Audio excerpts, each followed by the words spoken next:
G'day guys, the Comic Book Noob here, and I've got my top 10 list for next week's comics, September 2nd. So stay tuned and let's get into that list. Alright guys, the Comic Book Noob here, bringing you my list of top 10 comics for September 2nd, 2020. Also remember to hit the like button guys, and that subscribe button too, if you like this content. God, I hate calling it content. It's a video. Alright guys, let's kick it off with the number one pick this week. And number one this week goes to Batman 98. Oh man, I literally just finished reading Batman 97. So Batman's still hallucinating, Harley's trying to make him better. The Clown Hunter was featured fairly heavily in 97. I forgot that number already. So there is a really awesome A cover with this as well, guys, as you can see. But not only that, there is an awesome cardstock variant by Mattina there as well. I've ordered both covers, and yeah, man, that Mattina cardstock variant looks awesome. So not only is the story just awesome at the moment, but there's some good covers for this week's Batman as well. So Batman 98 is number one spot this week, guys. And number two goes to Wolverine, number 5. Now, man, Wolverine 4 was awesome. We got Omega Red towards the end of the issue, but I'm liking where Wolverine's going. I think a lot of old school Wolverine fans are liking where this is going as well. But yeah, we got Logan. You saw him visit this bar that he sort of go to, continually to escape from, the Krakoa Island, because I don't think he really likes it there. And the bar is run by a support group that hates mutants, and they knew he was Wolverine. And yeah, I won't say what happens towards the end. You get Wolverine, Omega Red, and some shit went down last issue, so it's looking really good for Wolverine's run at the moment. And number 3 goes to Deceased Dead Planet number 3 by Tom Taylor. Man, the last issue was awesome. Like, all these, only been 2 issues so far, but the issues for this series has been awesome so far. And some of my favorite characters died in the last issue. They had to go down, and Tom Taylor's Australian, so he's making a hate Australia at the moment, because he's like, the characters had to go to Australia to find this bunker because there was, the Swamp Things told them there's like a garden there that they need to save these people. And shit just went real bad real quick at the end. But oh man, those deaths were, they were brutal. And I was like, oh, man, but that was, such a good series at the moment. So we're up to number 3 out of, I believe it is a 7-part series. DC's Dead Planet number 3. Is it number 3 this week? And at number 4, guys, we have got Firepower number 3 by Robert Kirkman and Chris Samini. I butchered it. I don't know how or why, but Sam Nee. So this has been really good as well. I was meaning to read the prelude before this as well, but it's on my read pile.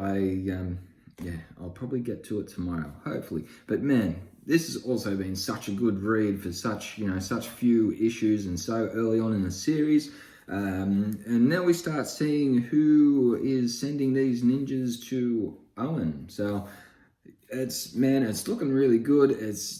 Robert Kirkman is really pulling me in on this story. It's been really good. I mean, as I said, for something that's only 2 issues, and you got the prelude trade as well, I guess. For such a small series that it is now, that's just starting, it's hooked me. It's absolutely hooked me into this. So, yeah, man, Firepower number 3 is at 4th spot this week. And number 5 is a mouthful to say.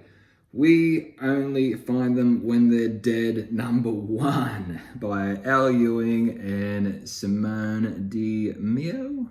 I think I pronounced that right. But this sounds really interesting. It's a sci-fi story. The captain is obsessed with finding a living god. Apparently, and that's the whole sort of premise of the title. They find the gods after they've died, and they harvest like the minerals and metals and meat and all that sort of thing. But yeah, man, that description alone sounds like it's going to be really cool. And you've got Al Ewing writing it as well, that's doing a fantastic job on the Immortal Hulk at the moment. So I think this is going to be really good. And I recommend, guys, if you like sci-fi kind of stuff that I've just described to you, check it out because it sounds awesome. And number 6, we have got Alien, the original screenplay. Number 2, I can't remember how many part series this is. I'm thinking it's like a 4 or a 5 part. Can't really remember, but man, it's pretty enjoyable. So the typical Alien sort of story. The crew has woke up early from deep sleep by a distress signal. They've gone to this planet, they've gone down, they've found a ship with a big dead alien on it, and I'm pretty sure we saw some of the facehugger eggs. So yeah, you know that, yeah, it's going to get bad real quick very shortly. So yeah, I found this number 1 really interesting. I was glad I picked it up, and I'm really interested to read the rest of the series. So we got Alien, the original screenplay, number 2 this week at number 6. And at number 7, we have got Empire, number 6. Now, this is a 44-page, $6 book. So, big book this week, guys. Wraps up the Empire event. I think there might be like a conclusion issue that comes, later on in the next couple of weeks. But I mean, nothing's really happened in this event. Could you even call it an event? Marvel are calling it an event, but I mean, I've found it fairly enjoyable. I've been picking up the issues week to week. There's been a little gap between 5 and 6, probably because there's sort of so many tie-ins at the moment on this series or event or whatever you want to call it. But yeah, also guys, with the passing today of Chadwick Boseman, the actor that played Black Panther, there is a 1 in 50 variant. Obviously, they've planned to have this released before he passed away, sadly, which was today. But that's probably going to be a hot book, guys, because of his death. So, I mean, not one to sort of go out and try and make money off, someone's untimely death. I mean, he was battling colon cancer for 4 years, I believe. So, it's been a real long, hard battle for him. But I mean, if you are a fan of the Black Panther character, Empire number 6, that 1 in 50 variant, guys, might be a good one to pick up this week. Because it's probably going to turn into one of them books where people are going to go and grab it and they're going to try and stick it on eBay and jack that price up. So if you're a fan, remember to grab that variant cover of Empire 6 this week, guys. So at number 8, guys, we have got Lonely Receiver number 1. Now, this sounds awesome. This is by Zach Thompson and Jen Hickman.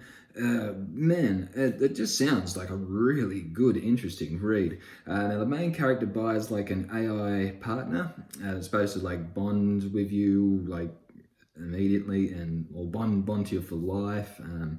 And after 10 years, I think the AI program, the wife just shuts down and the program's deleted, gone kaput. And it drives the main character, which the main character's name I think is Catherine, I'm probably butchering that.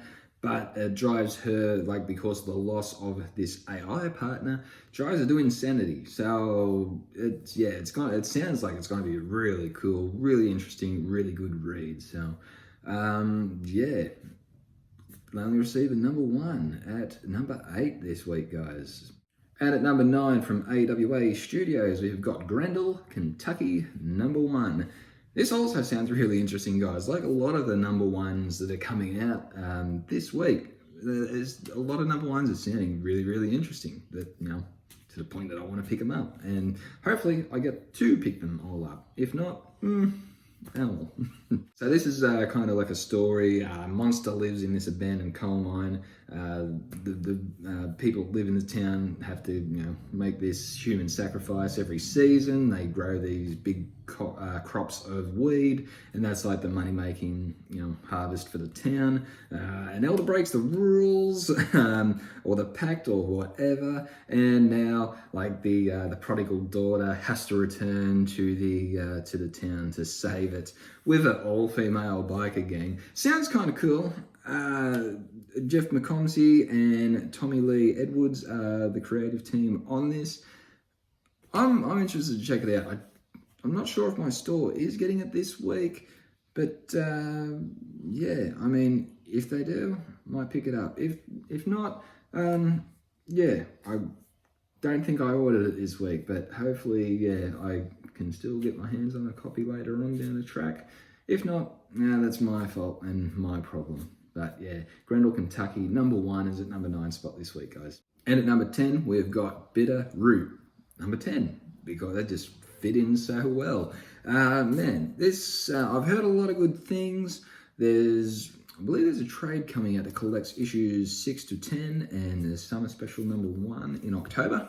I don't know a lot about this series, but I've heard nothing but good things. I do believe this series has won an Eisner, or maybe its creative team have. I don't know. But yeah, it sounds like it is a very good read. I mean, I'm probably not going to pick up issue 10, but good chance that I'm probably going to pick the trades up. There'll be 2 trades available once this next trade comes out in October. So I'm probably going to jump on that and see what all this Bitterroot fuss is about, because I don't think I've heard one person say one bad thing about it. So Bitterroot number 10 at the 10 spot, guys. And now the special mentions.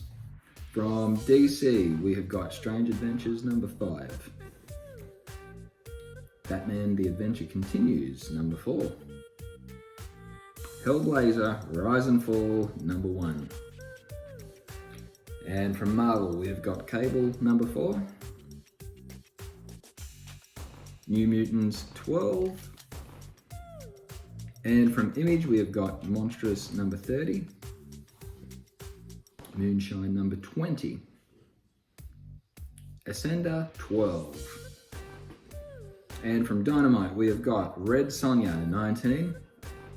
A lot of variant covers. And Vampirella 13. Also a lot of variant covers. I'm only going to show the A cover for those guys. And from Dark Horse Comics, we've got Billville number 1. I think that's a 2-part series on that one, guys. So that's the top 10 list for this week, guys. So remember to like, comment, and subscribe if you're not already. Also, yeah, just let me know what you think about the books that made my top 10 list this week, guys. Are they hit and miss? Yeah, let me know down below. Thanks for watching the video, guys. And like always, I'll see you next video.